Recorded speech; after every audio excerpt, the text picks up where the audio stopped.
बिस्मिल्लाहिर्रहमानिर्रहीम अस्सलाम वालेकुम। कैसे हैं आप सब लोग। आज मैं आपसे शेयर करने लगी हूँ आलू की बहुत ही सस्ती और यूनिक किस्म की रेसिपी, जो कि बहुत ही कम मसालों में और कम टाइम में तैयार होने वाली ये एक ऐसी रेसिपी है जो कि बहुत ही जायकेदार तैयार होती है। इस रेसिपी को अगर आप मेरे तरीके से ट्राई कर लेते हैं तो गारंटी है कि आप महंगे चिकन को बनाना भूल जाएंगे। तो आ जाते हैं इस रेसिपी की तैयारी की तरफ। इसके लिए हमने लिए हस्बे ज़रूरत घी। घी को हमने बहुत ही अच्छी तरह से गर्म करने के बाद इसमें डाल दिया एक प्याज का पेस्ट। प्याज जो है हमने एक बड़े साइज़ की लिया है, उसका हमने पेस्ट बना लिया है। तो इस रेसिपी में प्याज का पेस्ट ही शामिल होगा। अभी इस पेस्ट को जो है हम हल्का ब्राउन कर लेंगे, प्याज़ों के कलर को बहुत तेज़ ब्राउन नहीं करना। जो ही प्याज हल्के ब्राउन हुए हैं तो हम इसमें डालने लगे हैं आलू, जो कि हमने 1 किलो लिए हैं और इस शेप में काट लिए हैं। तो आलू हमने शामिल कर दिए हैं। अभी आलूओं को प्याज और घी में 2 से 3 मिनट के लिए फ्राई करेंगे। फ्राई करने के बाद अब हम इस आलूओं में खुश्क मसालों का इस्तेमाल करेंगे, जिसमें है ज़ीरा, बादियान का फूल, लहसुन और अदरक का पाउडर। साथ में नमक हस्ब ज़रूरत लेंगे और साथ ही हम इसमें हल्दी पाउडर और लाल मिर्चों का इस्तेमाल करेंगे। तमाम खुश्क मसालों का इस्तेमाल ज़्यादा नहीं करना, कम जो है वो खुश्क मसालों का इस्तेमाल करना है और हस्बे ज़रूरत ही लेना है।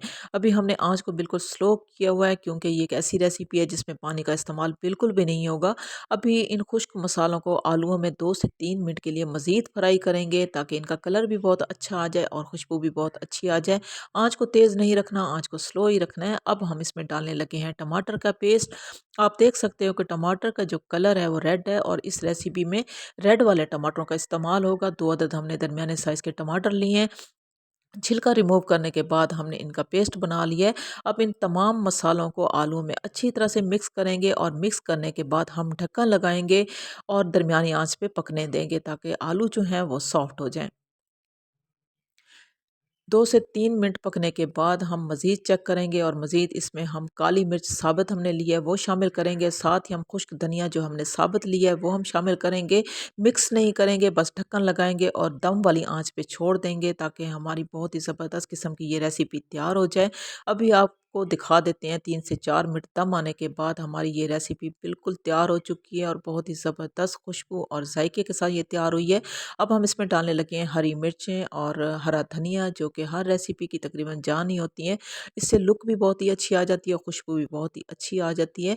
अगर आपको मेरी रेसिपी अच्छी लगी हो तो आपने मेरे चैनल को सब्सक्राइब करना है, लाइक करना है, कमेंट्स में मुझे ज़रूर बताना है कि ये रेसिपी कैसी लगी और कैसी बनी फाइनल लुक के साथ। और डिश आउट करके मैं आपको दिखा देती हूँ कि ये रेसिपी बहुत ही कमाल रेसिपी है। आप एक बार ज़रूर ट्राई कीजिएगा, आपको इंशाल्लाह बहुत ही पसंद आएगी।